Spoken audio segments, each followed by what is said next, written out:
still have 2 minutes. Keep talking.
Good evening, everybody. Thank you for being here. It's the Alisal Union School District regular board meeting. Today is Wednesday, November 15th, 2023, and we're going to start with item number one, opening item. I'm going to call this meeting to order at 5:30 p.m. And we're going to ask our board clerk, Mr. Ocampo, if he would please take roll Guadalupe Vilpas Barrera, here. Leticia García, José Antonio Jiménez, Here. Fernando Mercado, present, and Robert Ocampo, present. Thank you. Going on to item number C, the Pledge of Allegiance. We're going to have Mr. Frenzel, the principal of AVA, our Alisal Virtual Academy, to please lead us.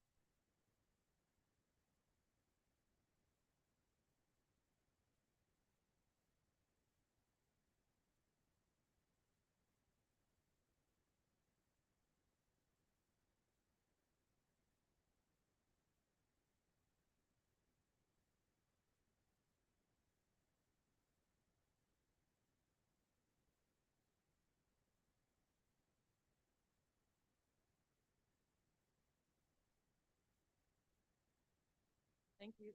Thank you very much for that. We're going to go on to Spotlight in our opening items D. Spotlight, this is an opportunity to feature up to a 3-minute presentation on the positive things that are taking place throughout the district. So who is our first spotlighter?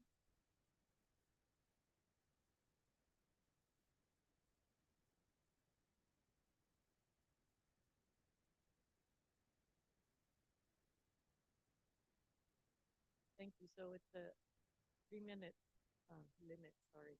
It's 'Cause okay, you don't because look like you get two and then you get one, so three is good. I am happy. So, okay, so you know who I am. I am a transitional kindergarten teacher at Frankwell School, and I'm the vice president of the LSL Teachers Association. So I'm not just representing myself tonight, but also our members. And I'd like to begin, um, on the eve, really, when we shy of celebrating Thanksgiving, with just a message of gratitude. Um, I am grateful for the LSL Union School District. I am grateful for the students that I get to work with. I am grateful for my colleagues. I am grateful for the school board. And I am grateful for all the wonderful work that we do together on behalf of students. I feel that when we collaborate, when we work together, we bring the best to this community. And as Jaime gets ready to sunshine, I want to thank the school board for, maybe you've heard it, or maybe you haven't heard it enough, or you haven't heard it at all. So thank you so much for that additional 10% raise. It means a lot, obviously, to our teachers, because they're able to continue not just sustaining their families, continue to living in this community where they've made tremendous commitment to these kids. And that can't happen without the collaboration of all of us, our district, our school board members, because in the end, it's this body that approves anything, any of the communication or the back and forth that the district has with all of its workers. And so absolutely vital. And I'm always here, and it's like, I don't even know. I keep saying, this is my last year, but I don't know. Yesterday I told Rebecca, I have a confession, Rebecca. I've been having such a good time in my classroom this year as opposed to last year. I don't know. I might give Miguel another year. But one of the things that I said, and I said to Monica, Mr. Abbasi, and Mr. Koenig, and I know Keiko was present, and Jaime at the agenda review, my biggest concern for this community is to ensure that we have committed teachers. And we do. And I don't want to see us lose what we have, what we invest in trainings and professional development and sending people to conferences to other districts. And it can happen. And we need to work together. And so I want to thank all of our teachers who came out today to support Jaime as he gets ready to communicate the sunshine this evening. And thank you all for the tremendous work you've done in supporting all of the Alcoa Union students, our cafeteria workers, our custodians, our classified, participated, and our administrators. I think that we can do it, and let's continue supporting these kids because in the end, they're the ones that fight. So thank you so much for everything that you've done, and thank you to my colleagues. Thank you to Classified and all of us. Thank you. Happy Thanksgiving. Thank you.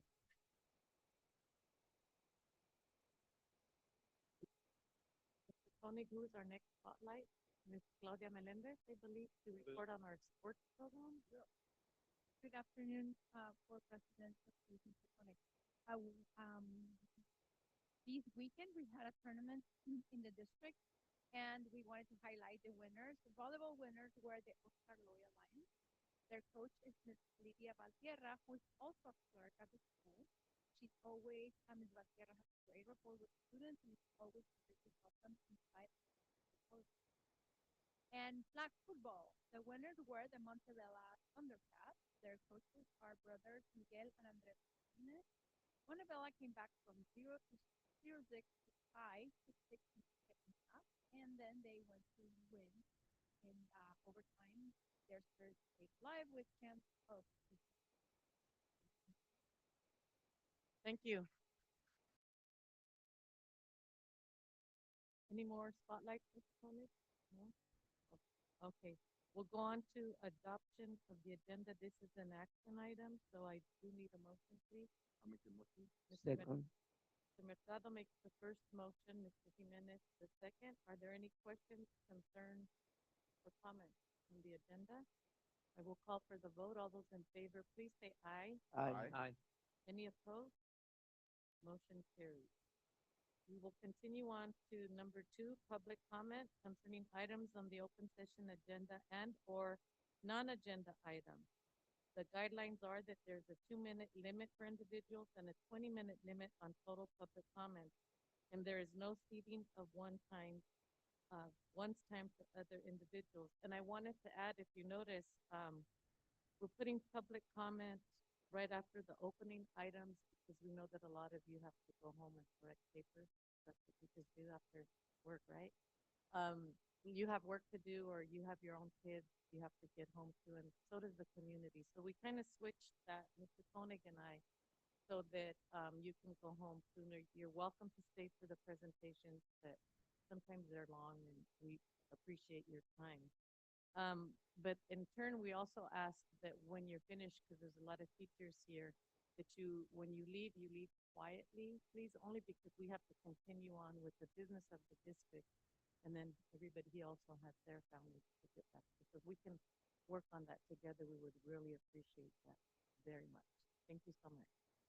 Okay, so A, individuals wishing to address the Board of Trustees on open session agenda items and any other items may do so at this time. Our starting time is 5:38. Do we have any public comment? Okay, I'm gonna call it ending time at 5:39. B, association comments, LaSalle Teachers Association.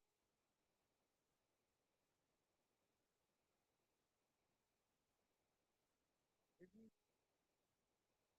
Mr. Mendoza, the rest of the board members. Comments? Teresa for Alisa. Beautiful work, Stella. All I just want to say is Mexicono, I mean, APA article. Ready? Yes, end of the winter, so that we can have, so to give you opportunity to get to recruit new for things that yeah, and also to retain some of the people that are already in the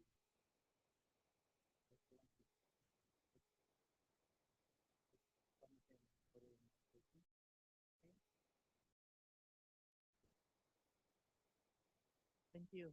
Thank you. California School Employees Association, Chapter 577. Okay, thank you so much. Is there anybody here from the United Substitute Teachers Union? Okay, we'll go on then to presentations. Number 3, presentations. A, school presentation, Principal William Franzel, LaSalle Virtual Academy.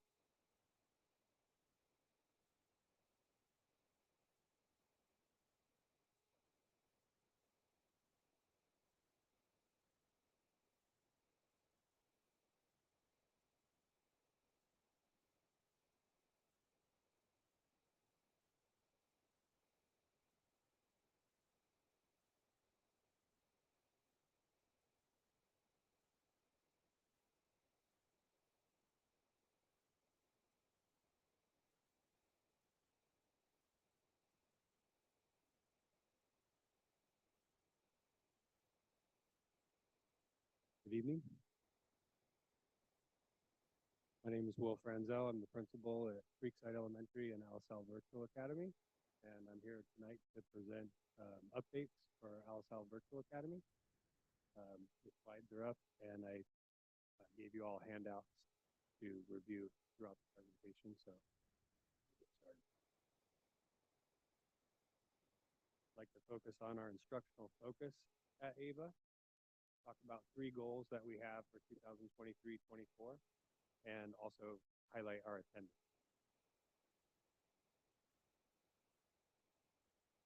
This is our school overview. We have 1st through 6th grade. We have 3 teachers at AVA teaching combo classes, the 1st, 2nd grade combo, a 3rd, 4th grade combo, and then a 5th, 6th grade combo. We have 2 teachers that have returned from our 1st year, which was last year, teaching 3rd, 4th grade, and 5th and 6th grade. These are our school demographics.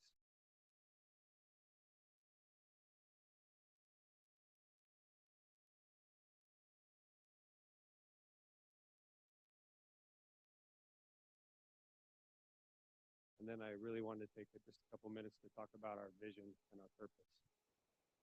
So we drafted this last year with our team and with Mr. Harris, our director at the time, and I want to just read it to you. Our instructional focus, our vision, is a school where students will think for themselves and always ask questions. Question answers and understand the world around them. We value a real love of learning, curiosity, experimentation, our community, integrity, sustainability, and inclusion. Our purpose at LaSalle Virtual Academy, AVA, is to use science first, hands-on teaching to design a learning environment that increases academic and emotional success for all students in a setting that gives families an alternative to traditional brick and mortar school.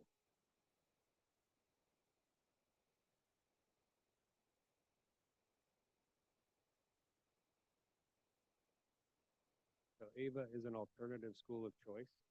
Uh, One of our goals this year is to create our Alisal Virtual Academy vision, mission statement. So we're refining it from last year, including our core values. We do have a new team member, and we do have some new students in our second year. So with our team to revisit the reflections during the mid-year and end of the year.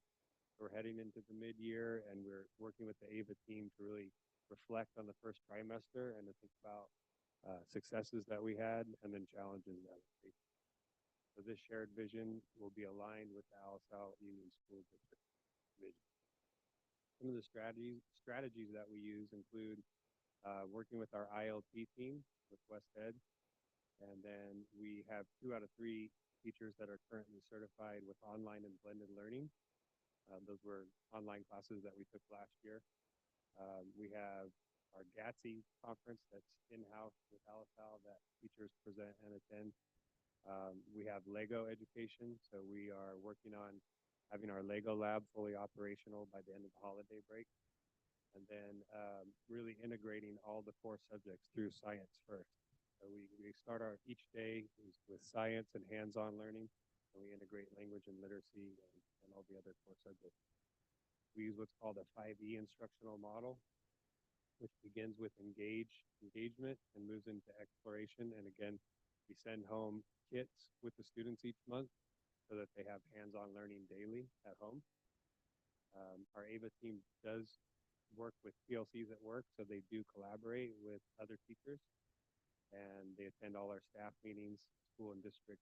They work with school and district COSAs and our Ed Tech Club. Some of the challenges that we're continuing to face are lower enrollment than originally predicted back in the spring of 2022, I believe it was. And then some of the modifications that were made this year where we moved into combo classes. So having 3 teachers total, but having combination classes. Our goal number 2 is to design and implement monthly interdisciplinary units of study that are aligned to the standards with the teaching and learning of science and STEAM as our drivers. We utilize the professional learning cycle. As you look into some of the details here, we collaborate with local partners such as the Salinas Community Science Workshop, Lego Education, and we have, again, our teachers all working together to make sure that science is first.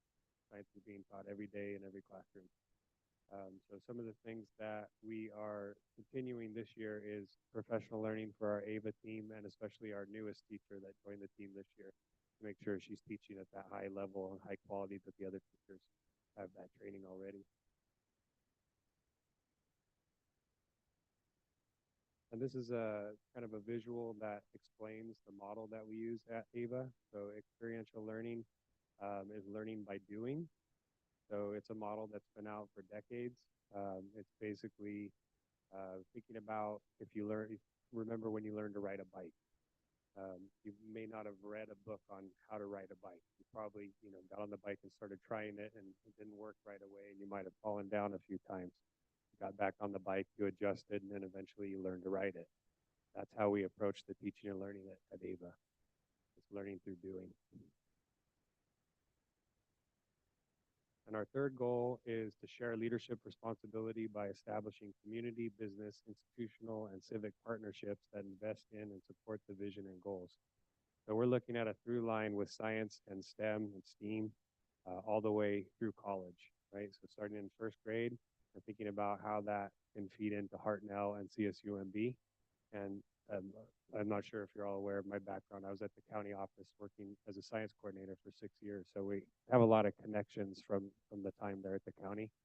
And so Hartnell and CSUMB are 2 of our strong partners at AVA, including the Salinas Community Science Workshop and the Boys and Girls Club of Monterey that are supporting the arts and working hopefully closely with our new Vapatosa that's coming to the district soon. We did give a survey towards the end of last year and asked all students some questions that were The survey was actually designed by the state. And so we sent off those results, and we had a lot of positive feedback from students and parents and teachers about the teaching and learning experience at AVA. And overall, we noticed that the socio-emotional learning, they're very happy there. Students are very happy to attend AVA and participate, and so are the teachers. The teachers they've really appreciated the professional development that we've given them, and parents as well. We've had a lot of excellent parent feedback. So considering bringing the community partners online, because that is a challenge, just keeping everyone engaged when you are online for 6 hours per day, right? These are some of our community partners that we've worked with for the last year and a half. Again, to make sure that students have the resources they need at home to be successful. So they're not just with their technology. They actually have access. We partner with the public library. We've worked with the Read to Me project. Blue Zones, AVA is Blue Zone certified, like I think 10 other schools are in LSL, including Creekside. And then Lego Education, which we plan to go deeper during the winter by offering professional learning for AVA and for Creekside in our Lego lab. These are some of our students in action, first and second grade. This is our newest teacher at AVA that shared these photos and these experiences. And we do have kind of a team space that we share daily successes and challenges with the team to kind of have clear communication and to stay connected as a team throughout the day. And so we get to see photos of students' success each day in our team chat. And again, more photos from first and second grade. This is our third through sixth grade. They were building some cubbies with the Salinas Community Science Workshop to store lunches because we had a lunch bag problem in the beginning of the year, and they designed a solution to the problem and then worked with the workshop to build these cubbies, which you see now at Creekside. And they're also working in the school garden. So they've helped bring the Creekside garden back to healthy status. Here's our third through sixth grade students at home.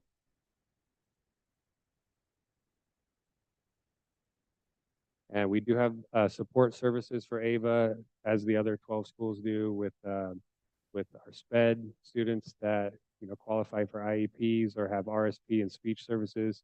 We use the cost referral program similar to the other schools, and we do have a PBIS program at AVA that helps with student engagement and attendance as well.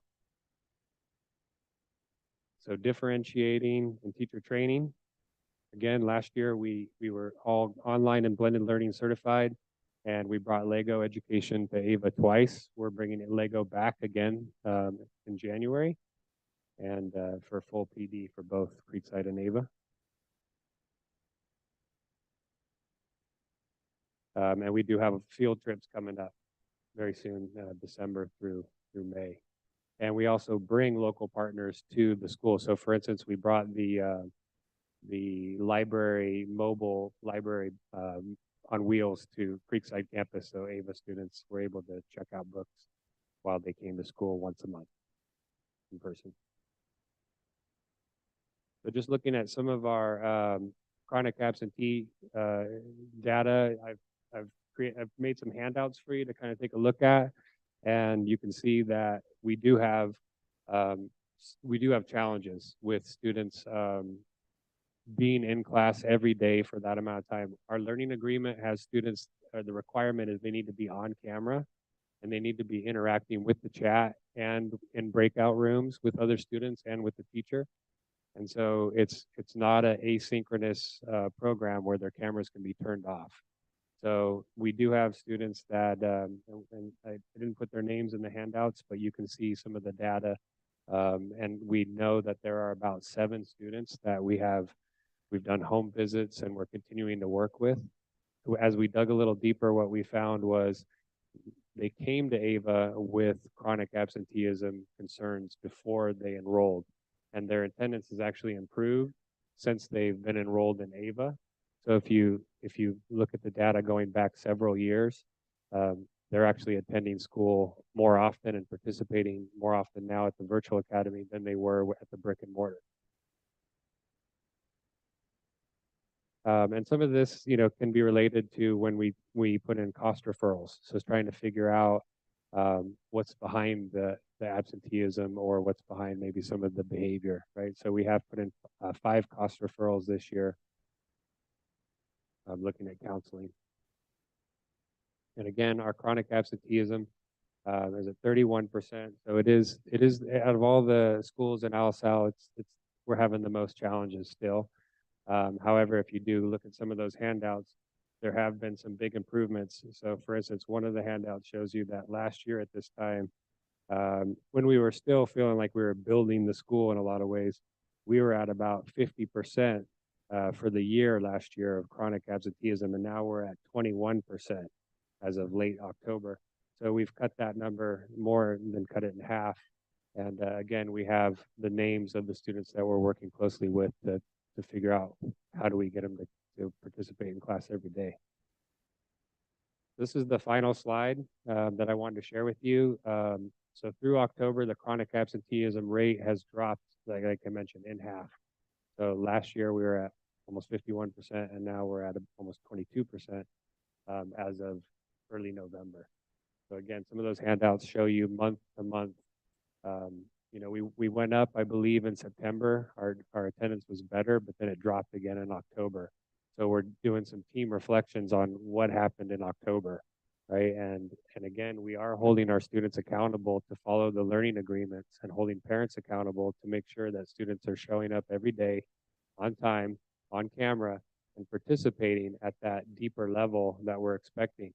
And so, it is not an asynchronous experience where they can just turn their cameras off and say that they're logged in when maybe they're not, right? So we are holding them accountable for that. So I'd just like to open up if you have any questions. Thank you, Mr. Frenzel. I'm going to start off with Mr. Mercado, please. Thank you for your presentation, Mr. Frenzel.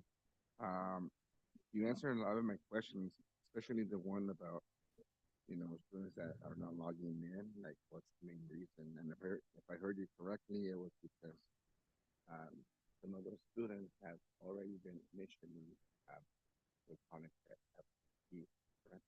That's correct. And how do we get in contact with our parents to help us with that? Like, how are those conversations like? Yeah, that's a great question. So we're working with the county, Monterey County Office of Ed, to really address the chronic absenteeism, not only at AVA, but also at Creekside, because at this time last year, Creekside also had a lot of attendance concerns. So we've been meeting monthly with a coordinator from MCOE to really unpack and figure out what's behind students missing school. And it's helped Creekside move from the school with the worst attendance up to I think we're in the top 5 now. So we're trying to use some of the same, kind of action steps as we're doing at Creekside. However, it's a virtual academy. So some of those don't apply necessarily, students coming into class and what we're doing in class compared to in a virtual or online setting. That being said, we do have plans in place moving forward, and we do have reachable goals for AVA that are different than what Creekside's doing, because we've had to be creative on, how do we address the attendance, which is, again, still a concern. So we're talking with our teachers, and they're looking at how can we build incentives such as things with Class Dojo and that communication that really kind of address most students, but then we have a few outliers that we need to consider, maybe home visits and sitting down with families and figuring out how do we really support them? What can we do in order to help them make sure they're on camera participating every day? Thank you. Now, do you foresee for next year our program AVA sustainable for next year? I hope so, because it's really working for some students, right, and some families, and we have a core group that are really invested and give us positive feedback every time I interact with parents and students.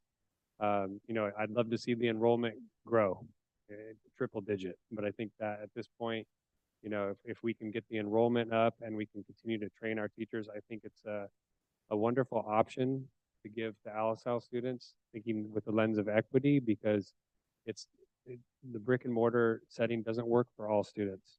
And we have students with some severe anxiety, some health concerns, some students that travel out of state for different reasons, and they're able to participate in school through the virtual academy. So I think that offering it still is I'm hoping to see it continue to grow. Is there any data, I guess my final question, do we have any preliminary data? Like on students with AVA and performance with some of our core schools? Yes, I believe Dr. H is going to present tonight, and he's going to show the academic. You know, you'll see AVA right next to all the other schools and how they're doing. And I can tell you, I've seen that data, and it is kind of up and down, right? It's not consistent yet. So we have some grade levels that are shining more than others at this point. So we're looking, how do we sustain the grade levels that are shining, and how do we help support the grade levels that are still facing those academic challenges? And I guess I could predict, where I was looking at the data right now, I could predict probably the upper grades are performing better. It depends, yeah, if you're looking at reading or math or, you know, but we've been really focusing on as a team, Creekside and AVA together, looking at attendance, socio-emotional learning through PBIS and the Swiss data, and then also academics. And we know they're all related and connected. So we did a deep dive into data during our school site PD back in October 27th. And now we have plans moving forward as a team. And so it's, again, attendance, socio-emotional learning, academics, and celebrating what is working, but then how do we learn and grow from one another with teachers who are having successes? And that's the wonderful thing about Creekside and AVA is these teachers have bonded, and they're opening up their classroom doors already, whether it's in person or virtually, to learn and grow from one another. So Thank you. Thank you. Mr. Ocampo, please. Yes, well, thank you for keeping it short and sweet. That was good. I was curious, what is your, and you gave us some hints already, you know, what does your typical student look like? I know that you talked about that some students have come because initially they had attendance problems, and I guess they figured that maybe if they were online, they would have better attendance. And you indicated they actually apparently are having better attendance when they were in the regular school. Then you talked about students with anxiety, students with health concerns, students who maybe have to travel out of town. But what does your typical AVA student look like? If there is such a thing. as sure, typical, yeah, I don't yeah, know. we would call it a portrait of an AVA student, and we actually did that at one of our site PDs last year, and we did it again this year at our last site PD. And you know, really, I would say that thinking about students who learn differently, I would call them students who are very creative and like to learn at their own pace. They like to go deeper in certain subjects. They might be passionate about certain subjects, and they don't want to say, okay, the time's up, we're going to move on to the next thing, right? And so I would say that students who really appreciate kind of a hands-on learning approach, um, that's really what AVA is about, right? Is to think about moving into college career and that science and STEM pipeline, right? And so I'd say the portrait of an AVA student would be students who really want an extension, almost like what we see in our after-school programs from time to time, but making that more of a core day subject through science and the arts. So again, just students that the traditional brick and mortar, they might be bored in class for different reasons, or they might feel like this doesn't make sense. It just for different reasons, they don't feel a connection. And so at AVA, because the class sizes are smaller and teachers really build that relationship with each student, they're able to know what those passions are and able to go deeper, especially when they look into the asynchronous work. What can you do when they're not online? That's when they can really explore those passions. And you know, I think there's 4 questions that are driving our PLCs. What are we teaching? How do we know if they learned it? What do we do if they didn't learn it? And how do we extend the learning? And when I think of Ava, I really think of those last two questions. How do we extend the learning, and what are we doing if they didn't get it the first time? So how can we really get creative in the teaching so that the learning can go deeper, and it might not be what we've done traditionally in the brick and mortar schools, because it is designed very differently. Thank you for that. It kind of sounds like almost like a magnet school, I guess, that has its own focus and its own emphasis, which is really great. And I think that it serves, an important purpose, educating the type of student that you just described. And I'm looking at the numbers, 29 students, and which is, so it begs the question, how do we grow Ava? How do we make it, with more students? Because what you described sounds like a really great opportunity for students. Did a good job describing it. So my question, I guess, do you have any thoughts on how we can grow Ava for next year? Have you looked at that or thought about Yeah, that? yeah. Well, last year we did a lot of promoting, right? Because it was our first year. So we put commercials out there. They're on the radio, on TV, online. We did a lot of promoting. We're still doing that. We have flyers out there, and we're promoting it. But I can say that we need to make sure it's a clear message on what Ava is, right? And what we're offering. And to really put that out there to the masses, I think would be important to, so they understand that's an option that they may want to explore. And I don't know if we've been able to do that on a large scale, but we did put a lot of energy into it last year, and it did help. Our enrollment got up into the 50s. So I think when we went to combination classes, we lost a few, right back to the brick and mortars, and that's just what it is, because right now the average class size is about 10, and so that's why we needed to move to combos. I'm curious how much, because I guess maybe some parents might say, well, I want my student in a community. I don't want him isolated at home. But it seems to me that Ava probably also does a number of field trips and a number of social activities. I'm wondering, um, if maybe that also, if that were stressed, maybe that would answer the question of those parents that are saying, well, I want my student in a social environment, and I think Ava does provide that opportunity. I mean, I don't know what percentage is spent in field trips, but I'm assuming there's a lot of field trips. And Yeah, that could help maybe.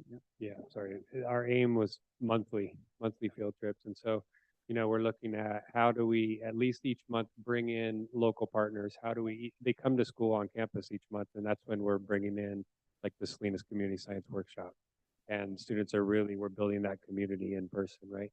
But we're still growing that idea of more experiences, field trips, or bringing experts to campus where students can, have kind of the field trip brought to us almost.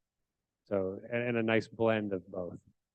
Do you do any work with? I know that some schools, their students will work on online projects, and they'll actually be able to connect with students all around the world, and sometimes even work on a similar project with young people from all over the world. Are those kinds of connections available to Ava students? Oh yeah, absolutely. So we've brought in the like the Skype scientists, and so we've had scientists from all over come in and work with our classes.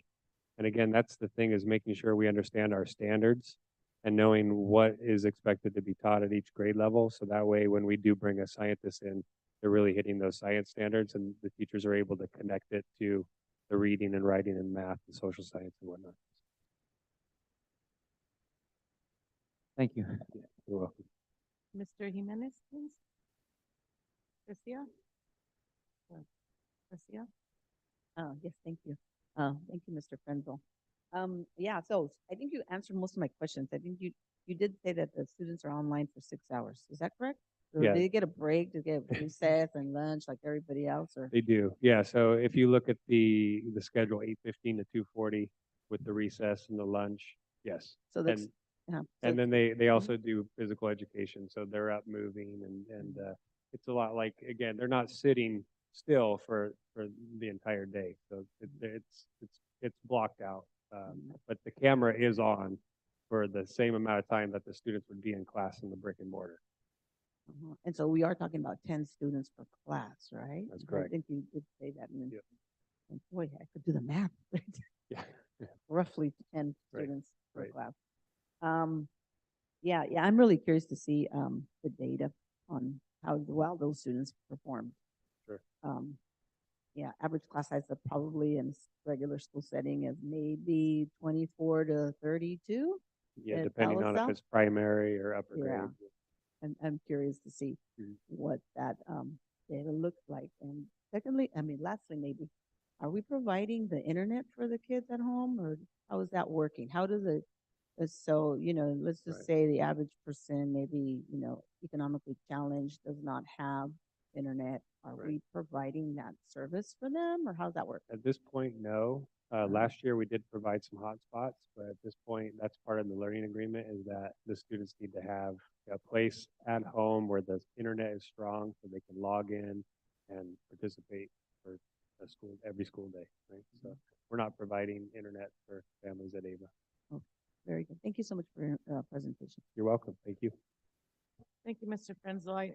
Very good questions. I think that all of you asked the questions I was gonna ask, so that's great. We're on the same page here. I just had, I'm a big AVA supporter. And I think the main question is, can it sustain itself, or can we keep it that way? Because it has so many good, positive parts to it. But we need to just work on it because, 10 students per one teacher, and then you have the other one that has the 24 to 32 kids in the class. So my question, and I support all teachers, because it must be hard to teach combo classes too, because it's 2 grades. That's something the regular teacher does not do. But as far as the teachers, is there a way, can they rotate, or do the ones that we have, can they retire being AVA teachers if that's what we're gonna do in the district? Or will another teacher that maybe has an opportunity or would like to teach, will they have how does that work? I don't know if that's a union issue or what, or do Yeah, you I find can- people I can- knocking on your door to be AVA teachers? Right. I have actually had some folks call me and ask, like, is there an opening? I've had teachers call me and, at this point I said, until our enrollment gets up, we can't hire anybody at AVA. But I can say that 2 out of the 3 teachers returned from the first year, and they had all the training from last year, and they're very motivated and driven to keep it going. And then we have 1 new teacher who's great. She's brand new. And so, that being said, there is a future. We can see, we have a vision, right? And we read it on the slides. But again, unless the enrollment gets up, we have these are our biggest challenges, right? The attendance and the enrollment still, and that's kind of where we were last year. But when you look at the data, especially the feedback that we're getting from students and from parents and teachers, it's very positive. So we'll look at the academic data tonight and take a look and see how Good, that is. and I think there's no doubt that the board wants it to be successful. We want these students with these needs to be serviced. Right. But we have to look at it holistically. So please let us know. Yes. What we can do to work collaboratively with you to improve the program or enrollment, or what can be done. Yep. The tools that you need to make it stronger so that it can survive and keep going. And I know it's hard the first year, maybe even the second year, but we want it to work. But we need to know what can we do as a board to assist, to help, to support. Yeah. And that's why we wanted this presentation, so that we can see how it's going. We don't want at the end of the school year to say, oh, you know what, we're not having it next year. Right. But it looks like some of these things are going on, are positive. You're working on the truancy, even doing home visits, which is awesome. So I appreciate your efforts, and the board appreciates your efforts, and thank you so much for your presentation. Thank you all. My pleasure. Thank you. Okay. Have a good evening. Thank you, Mr. Frenzel. So we're still on our second presentation? No? So it'll be Mrs. Anzo? Okay. baseline and trimester one district benchmark assessment. Mrs. Monica Anto. Thank you.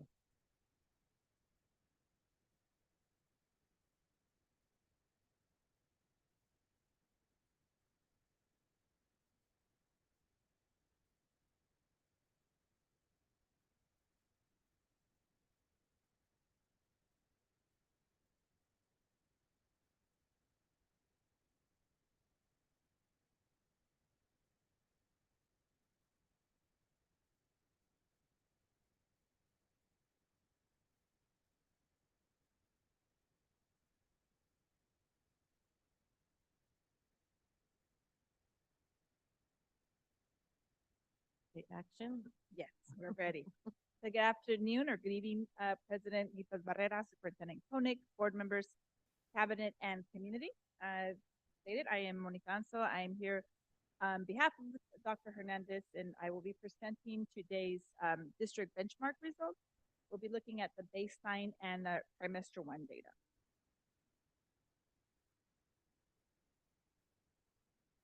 So what you will see throughout the slides, we'll be looking at comparative data in reading and in math.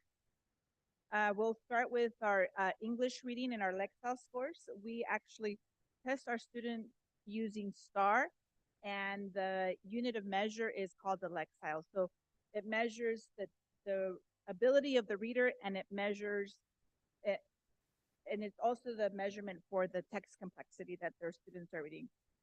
So he has highlighted the highest score in green and then the greatest change in orange.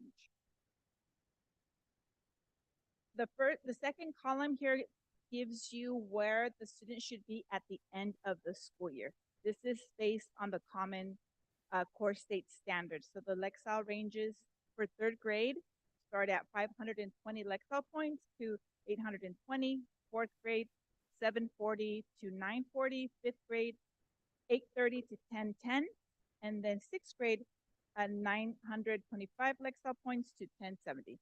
So this is the requirement for each grade level at the end of the school year. So then let's look at our students and how they did.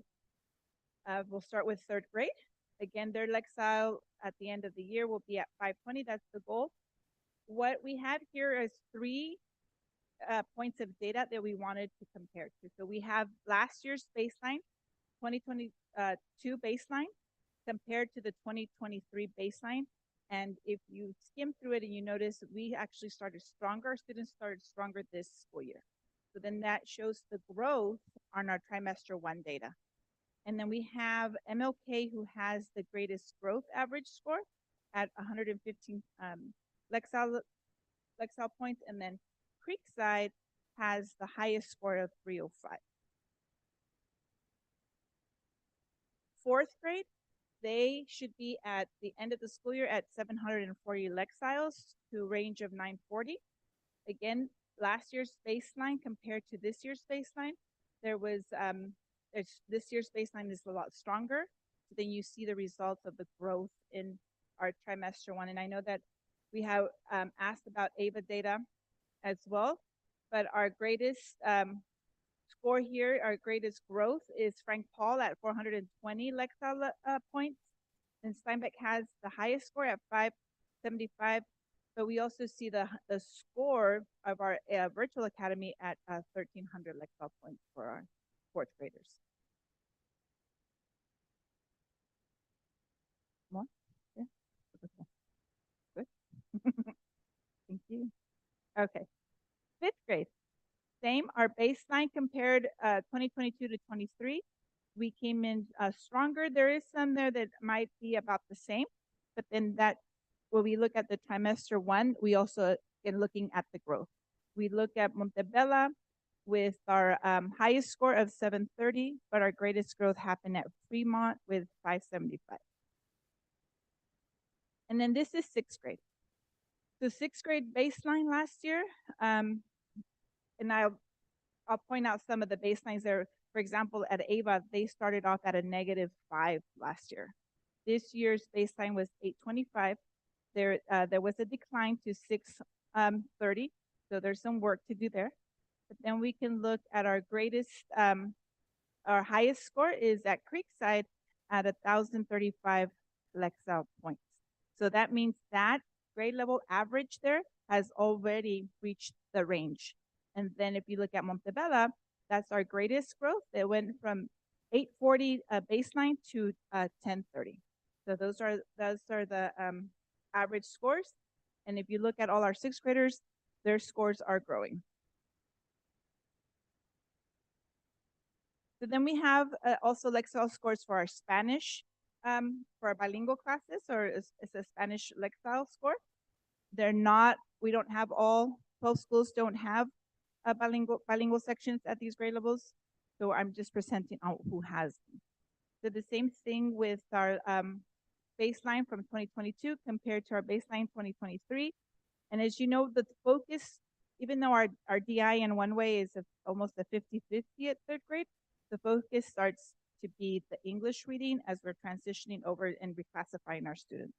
The trimester one, compared to the baseline, the greatest growth was Chavez from 20 Lexile points to 215, and the highest score was MLK at 330 in Spanish.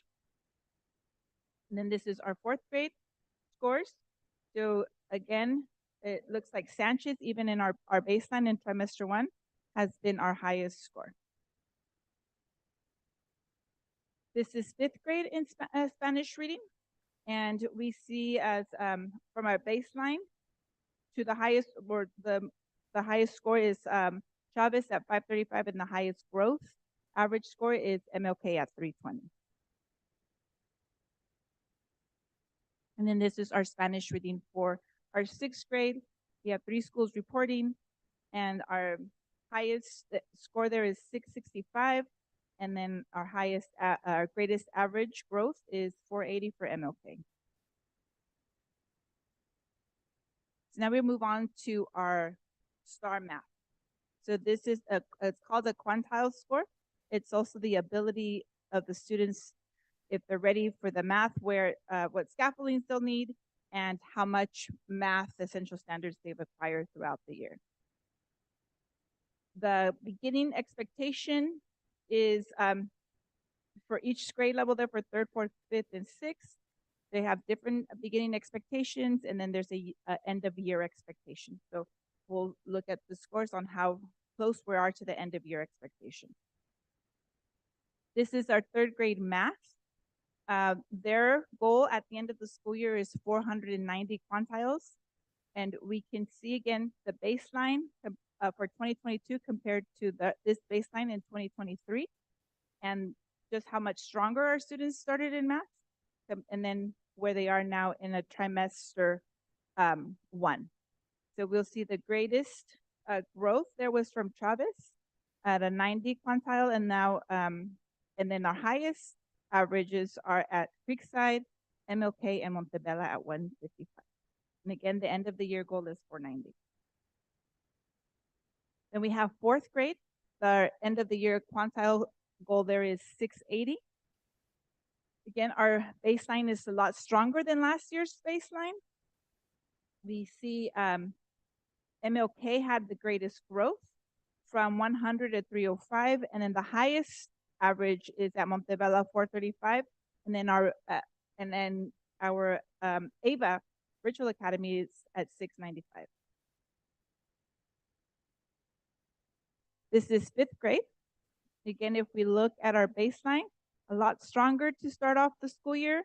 And so we see the growth there. Montebella has the highest average score, and then Sanchez has the greatest score growth in fifth grade. And then this is sixth grade. Their goal is 890 quantile. And if we skim again through 2022 baseline compared to 23, a stronger start.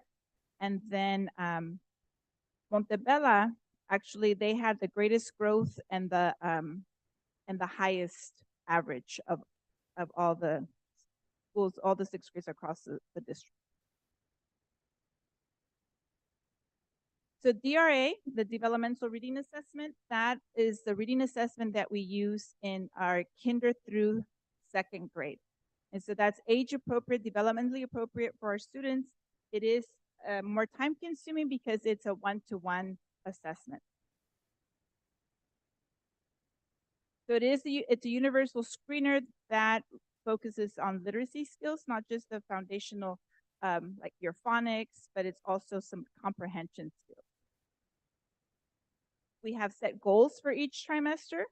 So if we look at the trimester 2, excuse me, at trimester 1, kinder should be at level 2, first grade at a level 8, and then second grade, the goal was a level 20. So we'll see how we did.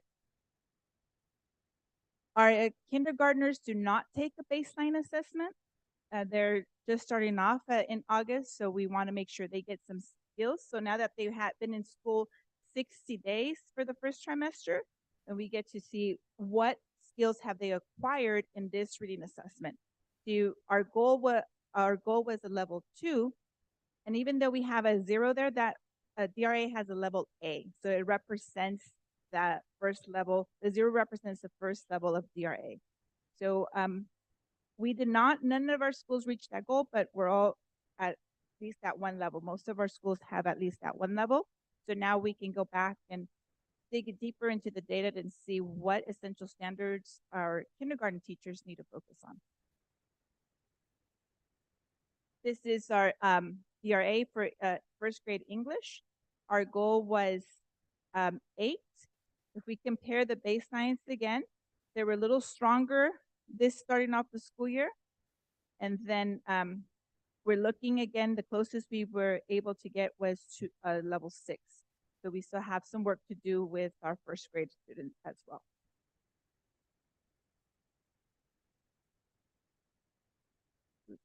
Second grade, our goal there at trimester 1 was a level 20.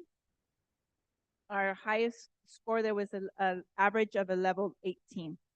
And so we again, the greatest growth was Loya at 14, from 9 to 14, and BRB from 7 to 12. So again, is how are we going to ensure that we increase that? Our next goal for second grade will be 24. So we also have the DRA in Spanish, in Evaluación de Lectura. So that's the EDL. Again, kinder does not have a baseline. Their baseline is actually their trimester 1 data. Goal is a level 2, and we see Chavez and Loya getting halfway there. So they're at a level 1. And this is our first grade Spanish. We compare again the baseline from 2022 to 2023, and then our goal for trimester 1 is a level 8, and we can see our Spanish readers a little stronger there. Barden met the goal. Frank Paul had the greatest growth and the highest average at a 9, and then we can see Loya is closer to the goal. So there's some work to do as well. And then second grade, our baseline in trimester 1, our second grade goal was to 20. We see Barden got closer there with an 18 in their Spanish reading, and then Montebella had the greatest growth. But again, there's some work to do.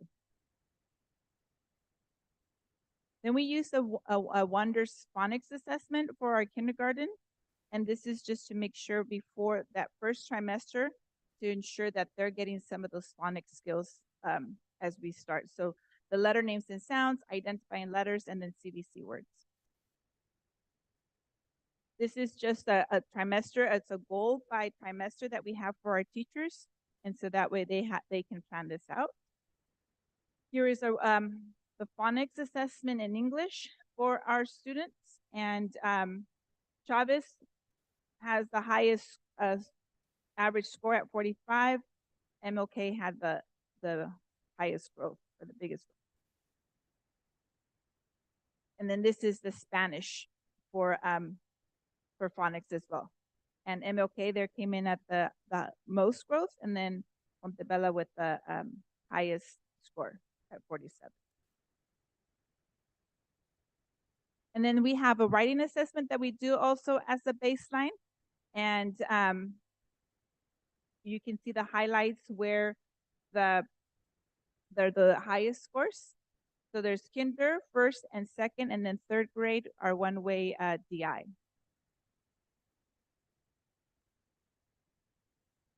And this is trimester 1 as well. This is more writing assessments, informational piece of text that we have for kinder first and second, and you see the average scores there. The highest coming in at Sanchez and Steinbeck. First grade is 11 at Loya and BRB, and then the 12 at Sanchez and Steinbeck in second grade. And this is our third, fourth, and fifth, sixth grade take a different assessment in writing. This is an FIAB, so it's more mirroring our SBAC writing. So this is they go onto a computer, they take the assessment, and then they have to grade it, and this is the average scores here. So you have third, fourth, and fifth grade, sixth grade across. Again, the green is the highest average score.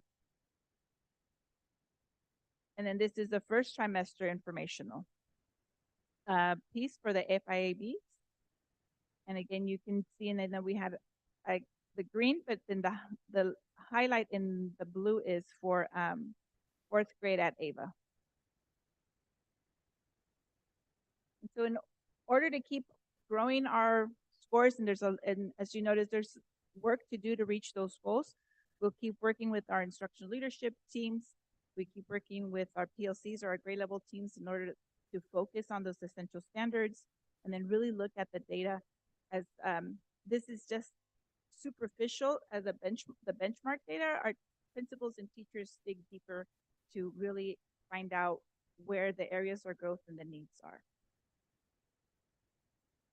Any questions? I'm gonna start to my right. Mr. Jimenez, do you have any questions? Ms. Garcia? Oh, I just want to thank you for this presentation. Although I get a little lost with the, the verbiage because I'm not that familiar with it. But yeah, I see that there's a lot of room for growth. Yes. And I know you kept mentioning, I mean, I seen Ava, but I mean, we're in Ava, we're talking about maybe 5 kids or 3 kids or, right? I mean, the scores, some of them are real higher compared to the others, but I think we're talking about maybe 5 kids or in that grade level that took that test, right? Is that what we're looking at? Well, yes, but then I would think it's just giving the credit to the student, right? Their score, because you can compare it to other grade levels where there might be 5 or 4 students, and they bring down the average if they're not reaching that grade level. Mm-hmm. Yeah.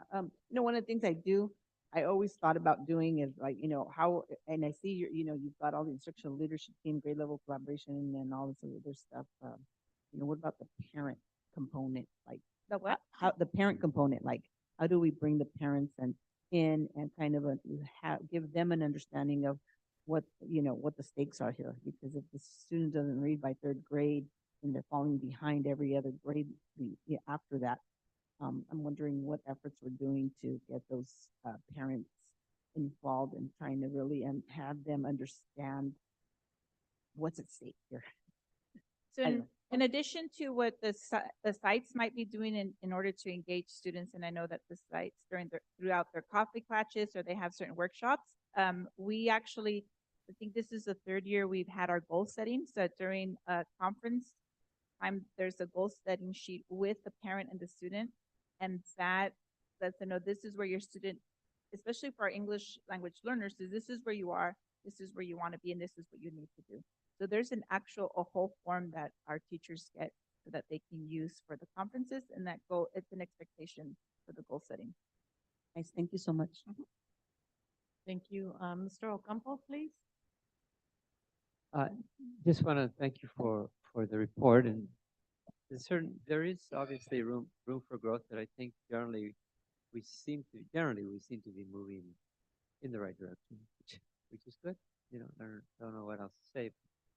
Thank you. Mr. Mercado. Thank you, Ms. Silvas.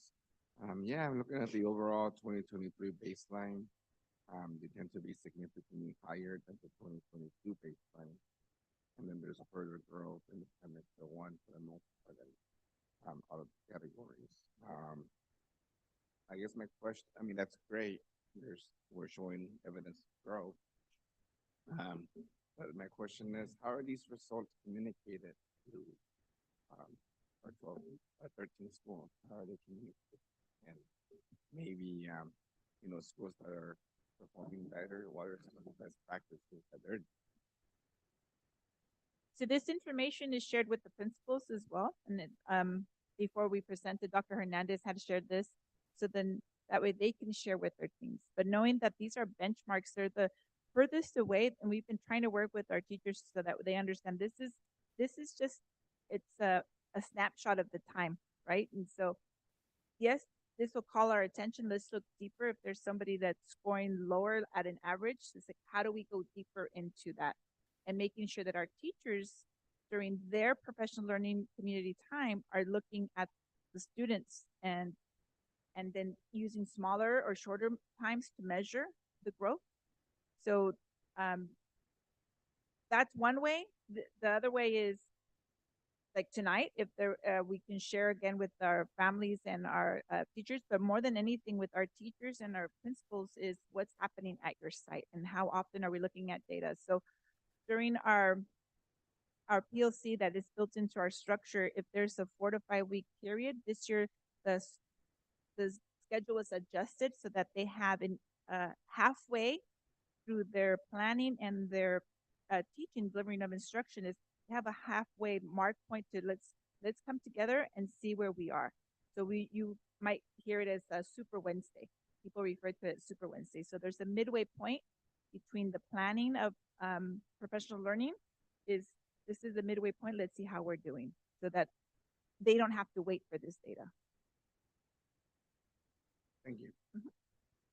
Thank you, Mrs. Anso. Very informative. It's good to see that some schools had, had the highest scores and the greatest change, and it's kind of like sporadic. It's not just one school that has all those great scores or another school that has all the low scores. So I think that's a positive. And of course, there's work to do, but I really appreciate Ms. Garcia's question on the parents. And I know that you mentioned that at conferences, that's where parents are told. I wanted to ask, do we send home, I guess we don't really do any mailings that much anymore, but progress reports or, so how often, let's say a parent has a student that's not doing well, how often will that parent be communicated before the conference, or is that when it'll be communicated to them? And how many times a year do they have conference? I think there's not a standard way throughout or form throughout the district that we tell our teachers like at a high school level, right? It's like they're by quarter. So halfway through the quarter, they get a progress report. So we don't have a system built in that way. So at this point, it's how often the teacher communicates to the parent. And if it's through an SST, if there's a bigger concern, but there's no standard form at this point that I can say, you know what, this is, if it's 60 days in a trimester, there's at the 30th day, we send out a progress report. Some teachers communicate, they use either the Class Dojo, they use their Google Classroom, so there's more of a digital communication. But that's, at this point, I can't speak to like, this is what we do. So it's up to the teacher Right, really at to this point, yes. communicate to that. Now, would it help, or is that way too much to ask for us to think about in the future or work on having a system where it could be communicated more often to the parent? Because sometimes the parent doesn't know, and parents aren't going to look at the school site website or come to the board and listen to the data given. Yeah. They just aren't. So maybe it's something that we can look forward to the future, to a way to communicate that with our parents. I like that idea that Ms. Garcia brought up, because it's important. Nobody wants to be surprised, your student's not making it. And yet we had all that information that whole school year, but I'm sure the teachers do communicate it, but we can just have that More information. standardized. Yes, I Yes. think so. Maybe we can think about that in the future. Okay. Other than that, it's good to see that the AVA students seem to be doing, good in some of the highest scores and greatest changes. But other than that, I thank you so much for your presentation. Thank you. Okay, we're gonna continue on now to board member and superintendent reports. Now I'll start on my left with Mr. Mercado. Do you have anything to report? Nothing to report. Thank you. Mr. Ocampo. Yeah, just something really short. Recently, we had one of our parents, Janie Lucas, had brought to the attention of our administration. I think she had requested, we have our accelerated reading program, which has been closed. It's a web program where students read a book, and then after they read a book, they take a quiz, and then they get points. Is my understanding if they pass the quiz, and I believe our different schools are in competition with each other, if I'm not mistaken, over these points. So she had what I thought was a reasonable request was to extend the hours of the AR reading program, which closes at 3:30. So she brought that attention uh, to to me and also to the administration. And well, first I want to thank Janie for bringing that information to us. And second, I want to let everybody know that it's my understanding that the AR reading program now is available until 6 p.m. So it looks like our administration extended it, if I'm correct. You know, it used to close down at 3:30, now it's closing at 6 p.m. So, you know, I want to thank Janie for bringing that to our attention, but I also want to thank our administration for bringing about that change in a very timely and a very professional way. Uh, and I guess I'm a great believer in fixing little problems or making little changes that can improve things. Because obviously, if our students now can take quizzes up to 6 p.m., well, hopefully more of them will take more quizzes and they'll read more and there'll be an improvement. But I'm a great believer in making small changes. I think that if you make a lot of small changes in time, you might actually end up with a big change. You know, because we're all aware of the daunting educational problems that have plagued, you know, our educational system. And frankly, the best minds in the education have not solved those problems in the last 50 years. I mean, we have examples of you know places where certain districts, certain schools have done outstanding work, and all at once test scores of the students go up really high. That no one has come up with something that can be sort of duplicated, you know, at a national level. Just kind of small examples of programs that are working. So because that's such a daunting task to say, well, I'm going to, you know, make everything better, you know, it's very difficult. So that's why I'm a great believer in these small changes. I just want to thank Amy and our administration for you know, looking at something which is just easy and it makes sense. Hey, let's let our students have access to reading. Why cut it off at 3:30? You know, let them go on till 6, and simple enough to do, and it was done. So thank you, and hopefully that will help improve reading scores of our students. I hope. Thank you. Thank you, Mr. Ocampo. Ms. Garcia? You? Oh, thank you. Well, okay, so I wanted to just highlight that I did go to the community fair at MLK about 2 weekends ago, and it was such a wonderful event. I saw lots and lots of parents. The whole thing was well put together. I don't know who puts it together, if it's FRC or, yeah, but it was such a wonderful event. Great day to be in Salinas, a beautiful afternoon. So many parents and so much information was given out to the community with the different organizations that were there. I really did enjoy every part of that event. And I think our Baile Folklorico was out in full force. And yeah, I wanted to commend whoever put that effort, that community event together. The job well done. I did see Mr. O'Keefe on campus. He was the principal. He was out there. I saw Mr. Fausto out there, and I think I saw Claudia. Right, Claudia? Are you there? Anyway, it was a wonderful, wonderful event. I mean, I can't, stress enough. And they fed everybody. Pozole was free, and the Chavito, I guess, must have donated some burritos to the cause, and it was a wonderful event. I just wanted to say that it was a great event. Thank you. Thank you, Ms. Garcia. Mr. Koenig, Superintendent? Yes, thank you. I just want to give a shout out to the transportation branch of the district's MOTS department.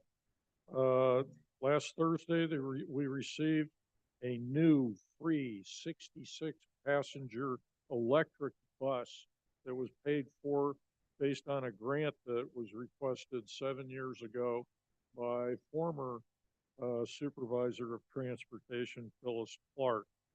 It's replacing a diesel bus that the district had crushed last month as a condition of the grant. This is the fifth free electric bus the district has received, and well done, and stay on top of those grant requests. Let's get the state to pay for our entire fleet. So good job, Mott's in Transportation. Thank you. Was that it, Mr. Koenig? That's it. My apologies to trustee Jimenez, please.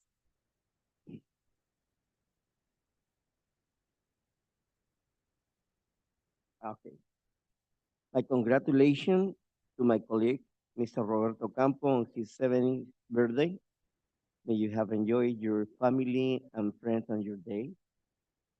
I also want to congratulate all the schools that participate in the sport program and those who contribute to the success of the beginning of the school year, especially to Mr. Jose Guadalupe Fausto, Director in charge on this program, and Mrs. Rosa Carranza, who organized the program. Thank you. Thank you, Mr. Jimenez. I didn't have anything to report, but just maybe report something that I think should happen in the future. And we had a brief discussion about the possibility of the district, if the funds are there, to have a boardroom. You know, this is a nice place, I think, that we're in, but there's something about a boardroom that brings a little bit more dignity to the business that's going on in the school district. And so we discussed that. I think there was just a few people present. It wasn't a formal meeting, but just for something to think about for all of us. I think we outgrew the Alasal boardroom. I think it's storage now. I mean, this is a nice room, but it's just so big, and I don't know. There's something about a boardroom. So I've been seeing these, so hopefully we can get the support and talk to Mr. Abbasi. I know he's going cha-ching, and how much is that going to cost? But it might be possible, and we can look forward to, we're having other future construction. So just, I thought I was really excited about the possibility. That's all. Thank you. So we all need more to say. Thank you. We're going to continue on then to the consent agenda. Approve, ratify contracts, MOUs, agreements, grants, proposals, conferences, workshops, and field trips. This is an action item, so I do need a first and a second. Make a motion. I'll second it. Mr. Jimenez makes the motion, seconded by Ms. Garcia. Are there any comments, questions, concerns on the consent agenda? I have a comment. Yes. Ms. So Garcia. on the consent agenda, there's a program, a web-based program called ESGI. It's such a wonderful program, and it is basically, you know, I mean, Miss Monica probably could explain a little bit better, but I've used it several times, and I actually purchased it for when I was a principal back a long time ago. But Kinder First, it is PK2. It is an amazing web-based program that just brings to life your data. It also gives you practice pages.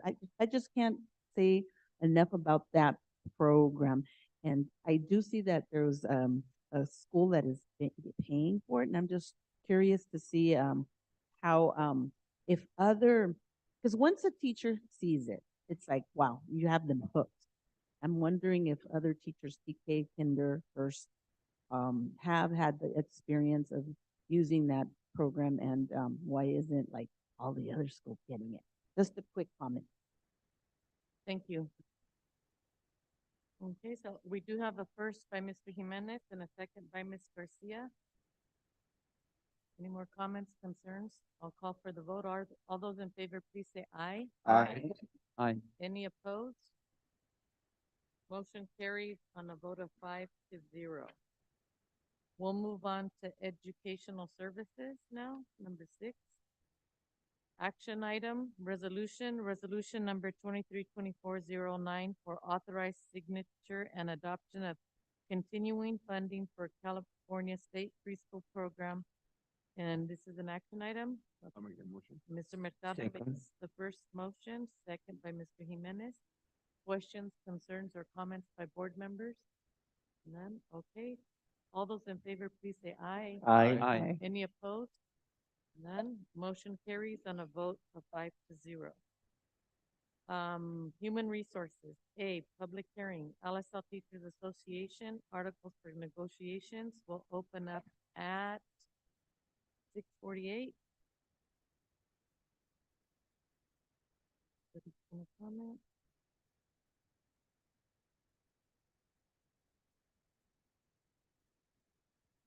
You can briefly, but it's a brief.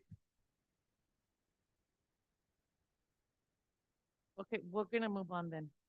Yeah, we're gonna move on then to, closing it then at 6:49. And I did that because I didn't see certainty that you wanted to come up. Okay, thank you. B, public hearing, LaSalle Union School District articles for negotiation with LaSalle Teachers Association. This is open at 6:49.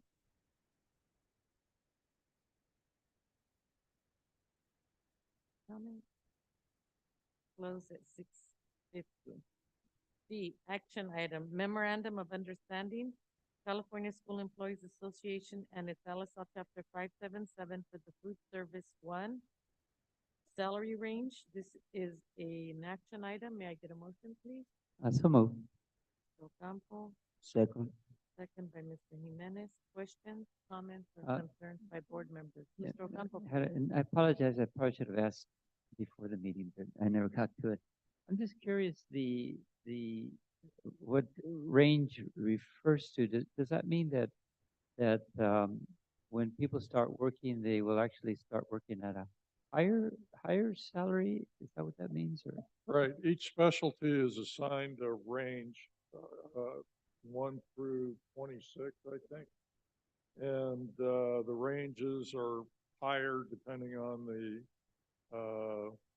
difficulty basically, or the education, or whatever of the, job classification. So what we're trying to do here is move this job classification up, because further down, we're going to require a change in the job description that requires all food service 1Bs to have more qualifications, specifically a ServSafe certificate. And so in light of that, where we feel it's appropriate to change the pay. Is this, you kind of look at it like an increase in pay, I Yeah. guess. Okay. I should have said that at the beginning. That's all it is. Thank you. So I do have a motion on the floor by Mr. Ocampo, a second by Mr. Jimenez. If there are no more comments or questions, I'll call for the vote. All those in favor, please say aye. Aye. Any opposed? Motion carries on a vote of 5-0.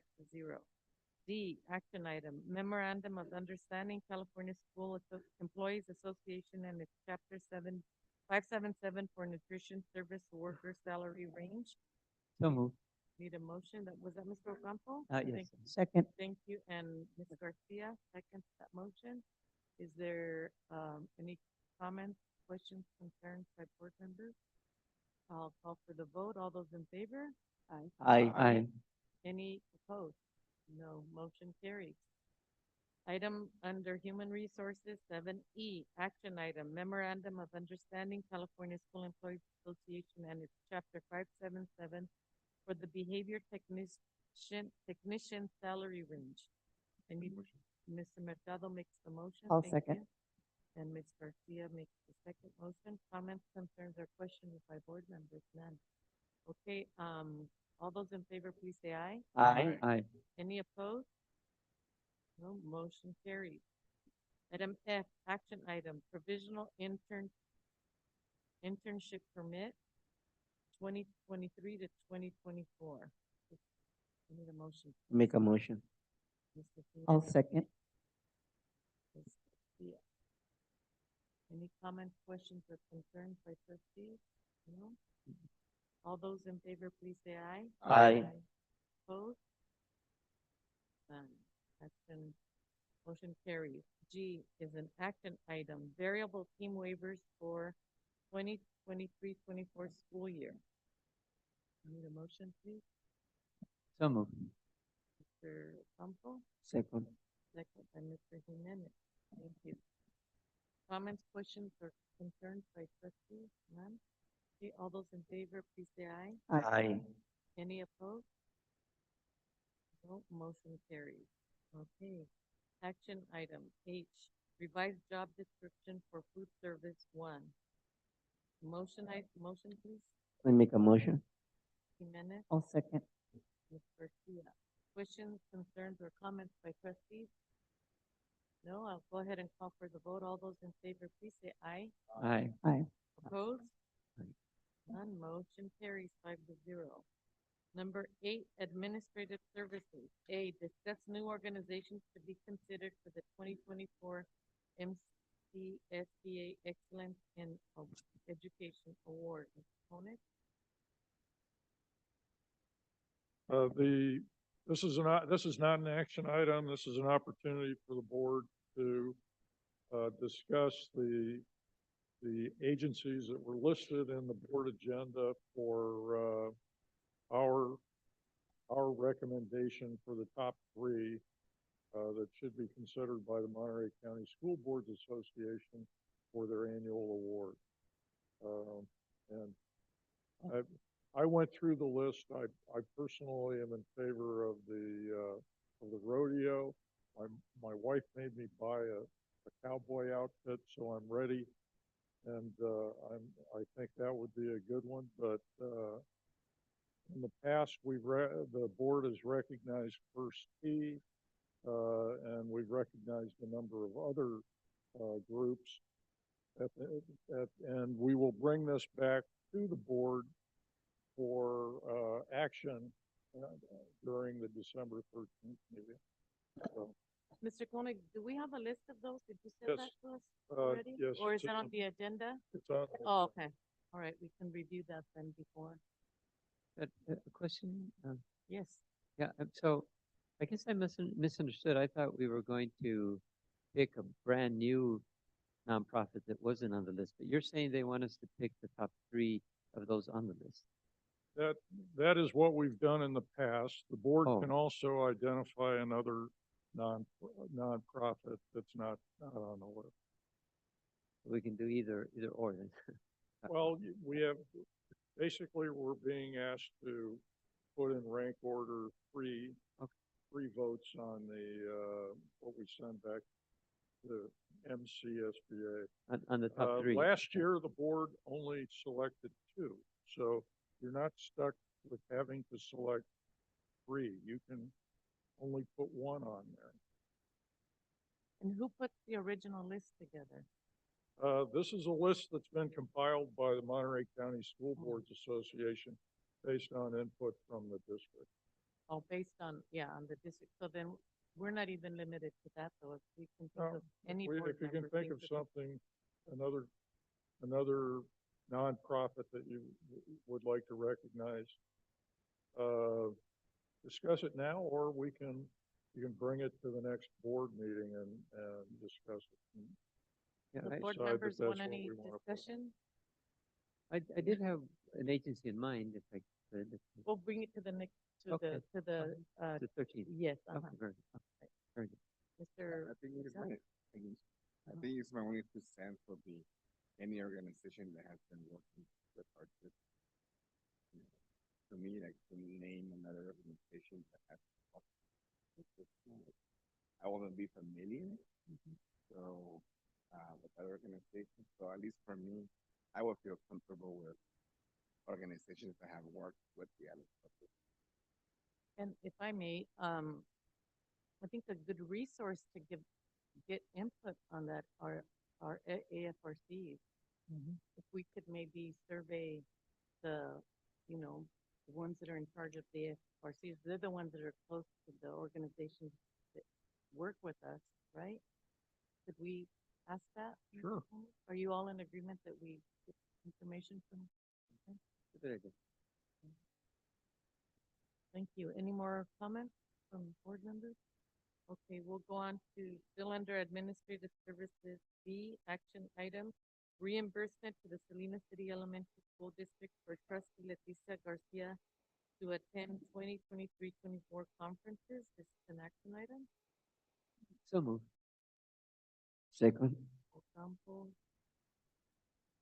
Jimenez. Mr. Koenig, does Ms. Garcia have to recuse herself from the vote? Yeah, I would think, yes, she should probably recuse herself. However, I would point out that although the board is considering this and is required to consider it, we're required to do this by ed code.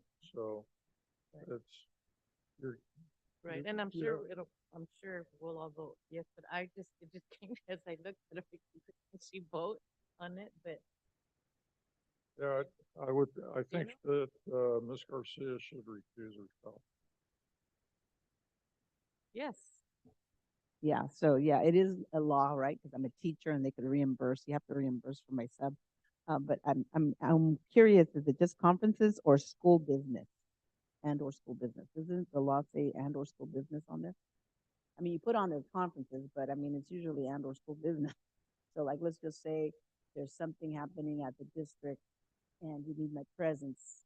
And I'm a teacher and I need a sub, and I can't be in two places at once. Is it just conferences and or school business? You gotta look into that piece. It's been a while since I've read the ed code. I believe it is for conferences. Sophia, do you have any information on that? Oh. I'm just curious, because I think it's and or school business, but I could be wrong. I've been wrong before.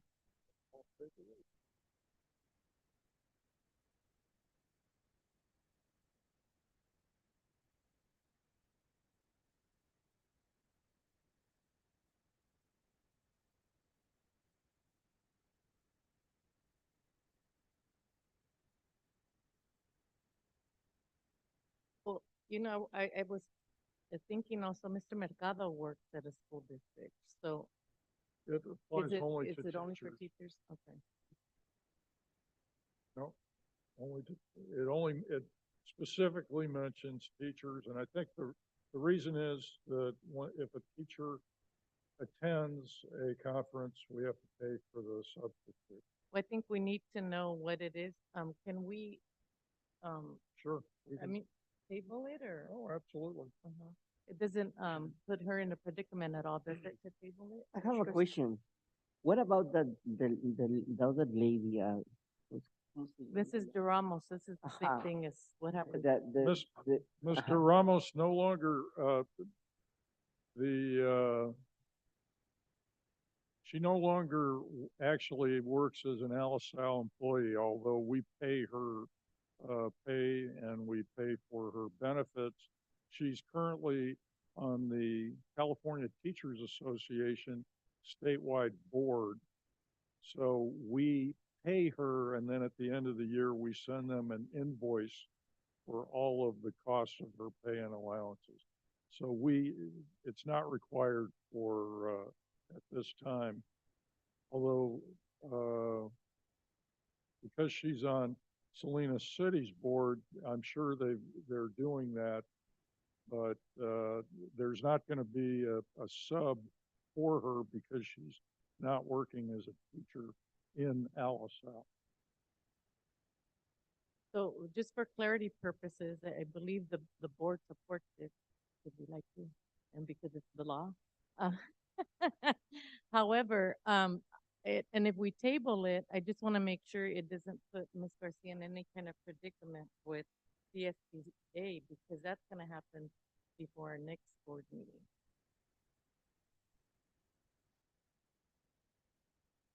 Sophia, will this put us in a problem with Hold on, please. CSBA?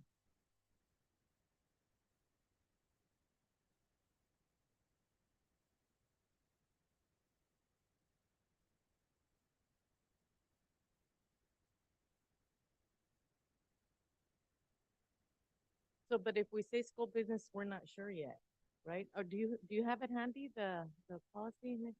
No? Okay, so, okay, so this is what we'll do then. I think that we'll go ahead and take the vote, and Ms. Garcia recuses herself, because I don't want to put her in a predicament with CSBA, because it's in between.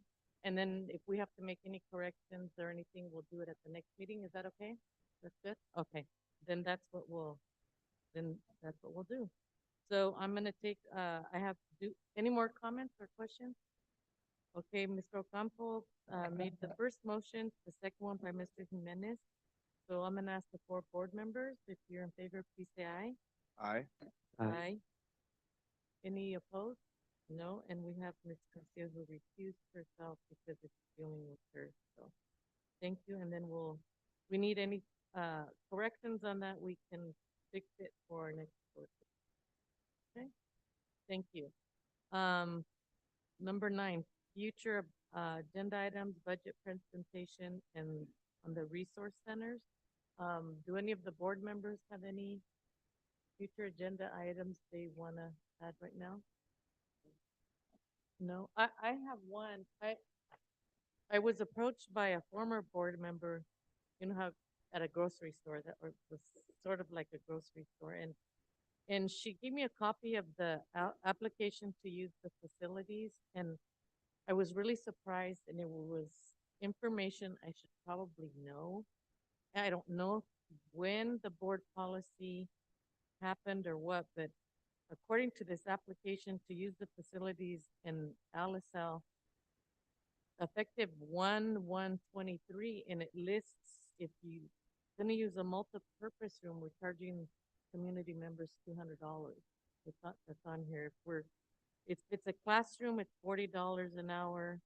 If it's the field, it's $45 an hour. And then it says Healthy Start, but we don't have Healthy Starts anymore. I'm gonna give this to you, so, and ask for some information on that, because I think it would be the board that makes the decision as to whether we're gonna charge the community. And it has to be, I think, on a discussion so that we can all give our input. Because I don't think we can forget that we're building 2 brand new schools because our community gave us $70 million. And we're gonna charge them $10 to just fill out the application, whether the application is accepted or not. It's $10. I just can't see that, and I want the board to have a discussion in public on that. Now, organizations that want to come in and they're going to charge the community, well, that's something different. But we're talking about services that are at no charge to our families in LSL. And then things, and maybe we just need clarification on this, that we are charging even for the soccer field. And so we need to discuss that. I wasn't aware of that. I'm embarrassed that I wasn't aware of that. And I do want to agendize it so that we can discuss it. Okay, we'll agendize it. However, we have never charged except for about 10 years ago, because we're obliged to by Ed Code. We charged the church for the use of Montebella. Other than that, we've never charged anybody for any facility. Well, it's something that we can't discuss at this meeting. I just want to agendize it, but thank you. We'll And then we'll agendize clarify that, and so that we can, talk about that. She said she knew of 2 organizations that no longer work with us because of the price. Maybe I can get the names of those from her, and we can clarify it in open session for our community and for each other. Okay? Anything else from the board members? No?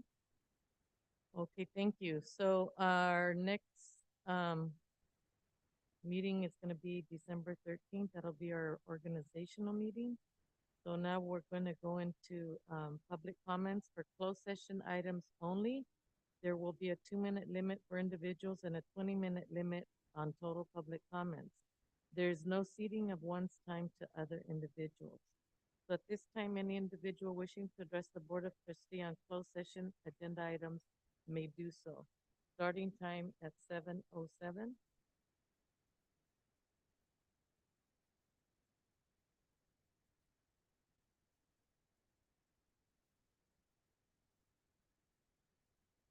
I just want to make sure Jaime did this right, and I'm not sure if this is the actual moment.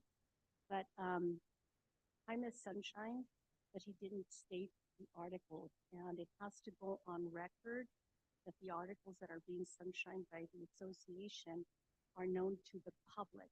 So can we make that correction, that adjustment now, or do we have to come back in January? Well, this is public comment, so I would say, no, it can't be corrected here. 'Cause I However, know you have the documents, mhm. but he didn't clearly state it. And so the public is aware that we're sunshining, but are not aware of the article. You are, but they're not. Okay, so we'll let them know at the next board meeting So on then, the 13th. on the 13th. Yeah. So will I make them back and open, or will that come in? Do you know Mr. Duran? They can come back at the next board meeting and publicize them, because you're not gonna have negotiations before then anyway, right? I don't think so. So could we do that? Would that be Yeah. okay? So we just want to Mhm. make sure that we're all legally on the right page. because then- Definitely, and then we the will, public can we come will, back and, yeah, no, not so it's gonna be, documented Yes. legally that we will bring those up at the next board meeting. okay. And that's probably my fault. I apologize. No, I no, didn't- that's what they was just, Thank you. a little bit, we got a little bit absent-minded and we were like, so. Thank anyway, you. So thank you. Thank you. Thank you. Okay, so, we're gonna end. Is there anybody else? We're gonna end at 7:10. We're gonna adjourn at 7:10, and we will see board members in the closed session at 7:20. Please. Thank you.